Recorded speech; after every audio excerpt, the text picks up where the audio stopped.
Big Talks, Season 3. I'm Alex. I'm Suki. And I'm Hazel. We're so excited for today's episode because we're talking about something that makes the world brighter every day. Kindness. That's right. Kindness isn't just a cool thing to do. It actually changes your brain. Science shows that when you do something kind, your brain releases chemicals like dopamine, which makes you feel happy, and oxytocin, which helps you connect with others. And today we have a very special guest. She started a group in our community called the Kindness Coalition, which helps spread kindness in schools, neighborhoods, and beyond. Welcome. Thank you so much. My name is Deirdre Freeman, and I started the Kindness Coalition about 10 months ago. Can you tell us what inspired you to start the Kindness Coalition? I sure can. So I was just looking around the world and seeing a lot of people who were sad and overwhelmed and just basically not happy with the world.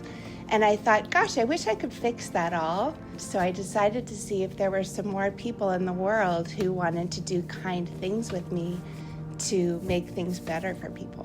Why do you think that kindness is so important in schools and communities? Well, kindness is one of the most important things we can ever do, waking up every day and being kind. In schools, it's important because there are many things that can happen in schools that are negative, like bullying or being unkind to people. And when you start to be kind in schools, your friends are going to see what you're doing and they're going to be kind as well. And then you can start a little movement of kindness that way. It's nice. What are some ways kids like us can practice kindness every day? Gosh, there are so many. Thousands. I bet you could come up with all of the answers for this one. Children can do so many kind things. You can help your parents. Pick up trash. You can pick up trash in the community. That's one of the things we do with the Kindness Coalition. You can clean your room. You can get your homework done. You can help your brother or sister with their homework or help them clean their room. You can look around and see what needs to be done. And even though you're a child, you have a lot of capability to be able to help. What people have you met over the time you've been doing this? You know, I've met so many people in the community who have seen the things that we've been doing in the community. They come up and they say, wait, what are you doing? It's like people are like, oh my gosh, they're being kind. This is so amazing. And to me, I find it so funny because kindness is so basic. Kindness is something that we can all do. It doesn't take a lot of effort. It's just being a good-hearted person and making good decisions with what you decide to do in your life. So I've met many, many people who have been interested in the Kindness Coalition and interested in joining or just interested in doing what taking part in what we're doing. And now you met us. So happy to have met you three. Have you noticed how small acts of kindness can make a bigger impact? A big impact, sorry. You don't have to be right on this. Definitely. The smallest act of kindness can be the most amazing thing. I know you've all heard this before, when you throw a rock into a pond and you see the ripples happening, that's what happens with kindness. The rock goes in and there's a small ripple, but then you watch the ripples get wider and wider and wider and wider. And that's the way kindness works, because when somebody sees you being kind, they think, wow, I could do that too. And then a whole bunch of people will follow what you're doing, and then you end up with ripples that go way out there in the pond. Can you share a story about a time someone's kindness changed a situation? Yes, and it was my kindness that changed the situation. I'm an artist, and one year I decided that I would take my artwork and I would cut little hearts out of it, and I left little hearts all over Alameda, 5,000 of them, many, many hearts on trees or on telephone poles or wherever I could find to put them. And I heard from somebody that he found a heart on a day that he was feeling really, really bad. Do you know what depression is when you're feeling really, really, really bad? Of course I do. He was feeling very, very bad, and he found the heart, and he said that heart changed his entire day, not only his day, but his week, and it helped him kind of get out of his sadness. So just that one little paper heart did that for him. And I thought that was very impactful. And I didn't know that I would cause that kind of an impact, but even little tiny things that you do can be very, very important. Also, follow-up question, has something like that ever happened the other way around towards you?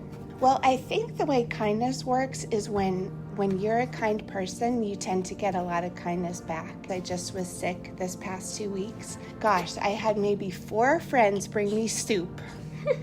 And I was getting a little bit tired of soup, quite honestly. I didn't want more soup, but people kept bringing me soup.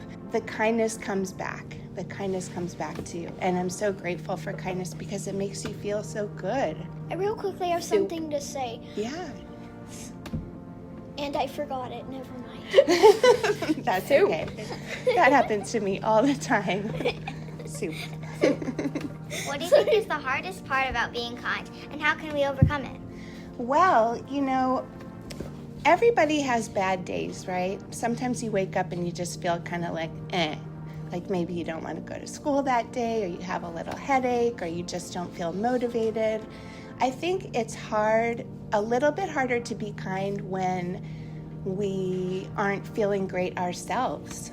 But the funny part about that is that actually kindness, being a kind person, will make you feel better. So if you come to school one day very crabby, if you're kind to your friends that day, I bet you get yourself out of that crabbiness. I remember what I was going to say earlier. So if you do something kind to someone, that person would probably be kind to someone else, and that keeps spreading and spreading. And as people do more and more people at once, that will eventually, hopefully, even if it takes 3,000 years, hopefully the entire world will be full of kindness and no trash. I hate trash. I love what you just said. I love that. That's beautiful. That's just beautiful. Do you have any advice for kids who want to start their own kindness projects? Yes, I sure do. The most important thing to do is to be creative, because there are no right or no wrong answers with kindness. You just want to lead with a kind heart. And any ideas that you have, I bet, are going to be successful. I have an idea. Listen to this podcast. Yeah, really. I have a question for you guys, if that's okay. Who listens to this podcast? Lots of people listen to it, like people in our school, and some people that are like in other countries. So overall, lots of people listen to it. I was wondering, what do you do for your job? My job that isn't the Kindness Coalition? I mean the Kindness Coalition. Oh, what do we do in the Kindness Coalition? Yeah, Oh, I can tell you some of the things. So we have had 2 what we call free bakes. You know what a bake sale is? Yes. So, of course you do. So we've had 2 of them, and we call them free bake sales. And we set up on Park Street, and we all bake things, and people come along and say, oh, how much are the cookies? And we say, they're free. They're just for you. Wow. To help you have a better day. And Heck yeah. people are like, wow. And we make a lot of cookies, a lot of cupcakes and things like that, and they're all gone by the end of the day.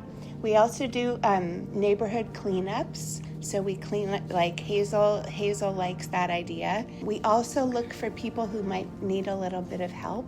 So I have a neighbor who has cancer right now, and we brought him dinners for a long time because we wanted to do something nice for him. And there was a little family whose daughter was getting cancer treatments, and we made sure that we got her a bunch of gift cards and did nice things for the family because they were going through a hard time. We look for any way that we can to be kind in the community. That was really inspiring. Learn that kindness isn't just about being nice. It can actually make you and the people around you feel happier and connected.